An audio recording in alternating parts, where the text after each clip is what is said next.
3, 2, 1.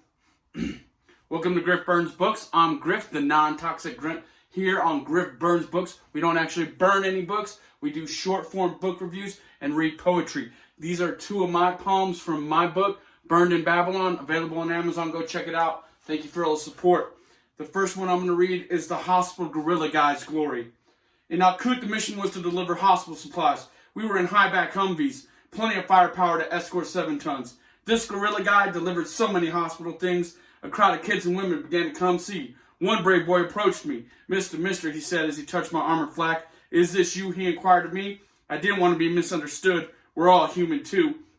I rip open my flak, exposing my sweat-covered chest. This is me. I began to beat my chest like King Kong, screaming like Tarzan. The brave boy started to mimic me. It was the end of a long day. Hospital supplies delivered. Mission accomplished. But now I had a fan club of Iraqi Tarzan children, a large group following our exit, pounding their chests, screaming and smiling as they mimic me. They will grow up to become our enemy, my lieutenant told me. We're all human. That is my glory. This is persona non grata.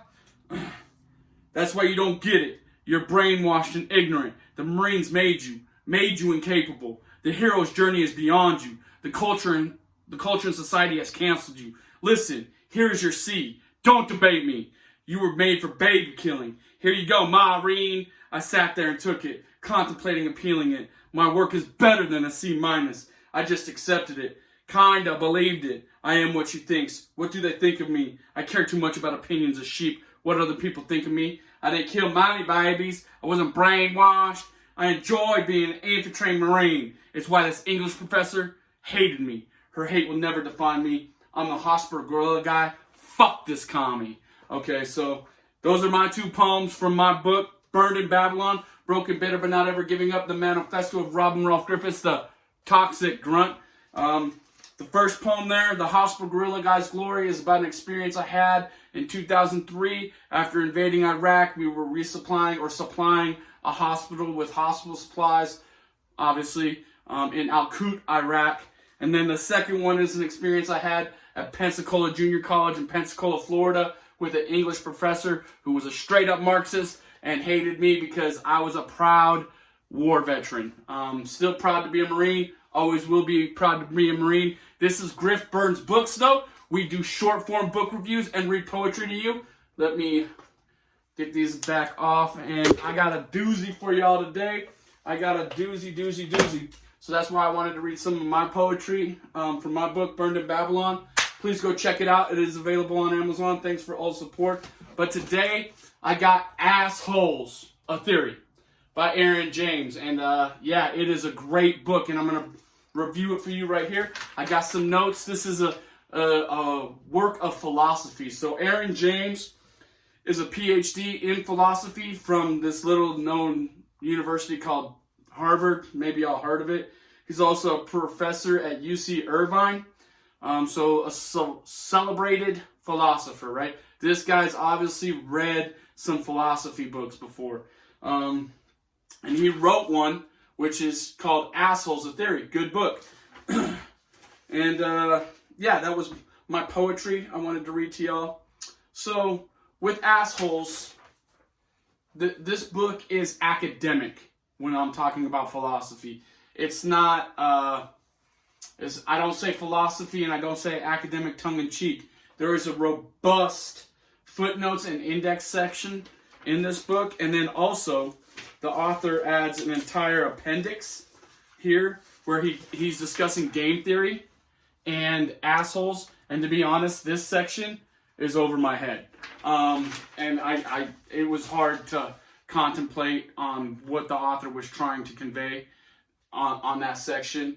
It's something that, honestly, you need a trained academic philosopher to kind of walk you through in a classroom, to be flat out honest. Or maybe like a Zoom classroom or something like that. Or maybe a YouTube video of somebody smarter than... No, I'm just kidding. It's a great book. Go check it out. Read it. And let's get... The game theory is very highfalutin, guys. But it's great philosophy. So on page 28 here, the author defines what an asshole is for this theory, right? You can see it's the definition of an asshole. So it's his sense of special entitlement clashes with our own sense that he should morally recognize us as equals. So the definition of an asshole is someone who has some kind of belief that they're entitled to special resources or privileges. Just somebody who believes that they either just get a skip ahead of you in line for some reason. That's his definition of an asshole in this book. And he makes that very clear in the first chapter. Does a great job in the first chapter of defining what he's calling an asshole and what the theory part is about, and how this is kind of a philosophical exercise in really narrowing down what is this word asshole, right? And great philosophy in this book.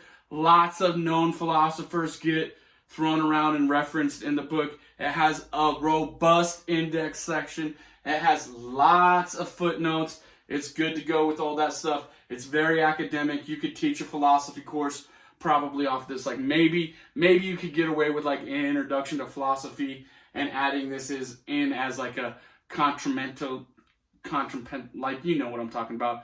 A secondary resource. Like you could probably pull that off, like an intro to philosophy textbook, and then this is the other one you make your students read. I could definitely see that in an introduction to philosophy college level course. So good book, lots of good information in there. Back to the notes.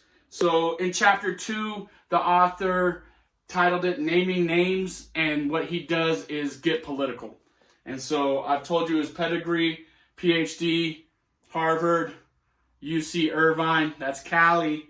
So just take a guess at what his political affiliations and perspectives are. And then in chapter 2, very early, he gets slanted and starts spinning it in that kind of direction with the politics. So it gets political early on in chapter 2. I don't mind it. Like, I don't agree with all of it, and we'll get to that here in a second, but I don't mind it. It's okay. Like, that actually makes sense to tie it to individuals who you think are portraying what you're defining as an asshole. Like that's helpful, actually. And then in chapter 3 continues with the naming names and kind of the political slant. Chapter 4, he talks about gender, and really the two takeaways for gender is that males typically tend to be assholes more often, according to the author, and I probably agree with that.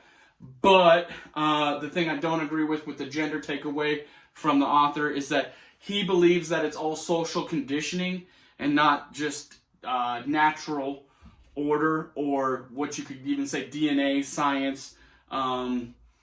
So gender science, like he kind of pleads the fifth on all that. He says, yeah, it's true. Males tend to be assholes more often, and we can see that in his very well done academic research in chapter 4, and he cites it all appropriately, and all the philosophers of all time are properly quoted, and then he just comes out and says, but it has nothing to do with the actual science of gender, because the actual science of gender doesn't matter.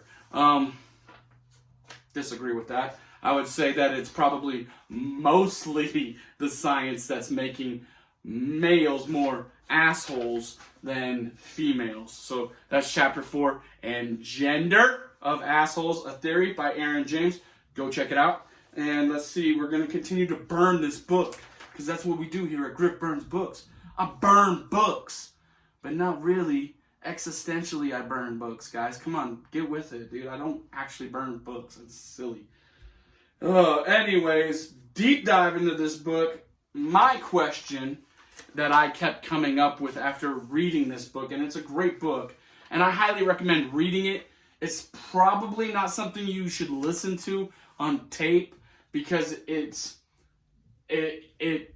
takes time to look through the references, and if you don't know the philosophies and the theories that the author's talking about offhand, you're going to be a little bit lost in some of that stuff.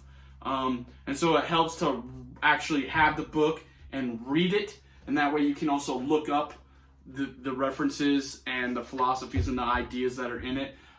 The biggest takeaway from this book that I want everyone to get is that there isn't a prescribed new idea on how to deal with assholes in our communities, okay? I agree, assholes do exist, but I don't agree with kind of like the stoic acceptance and then just targeting individuals.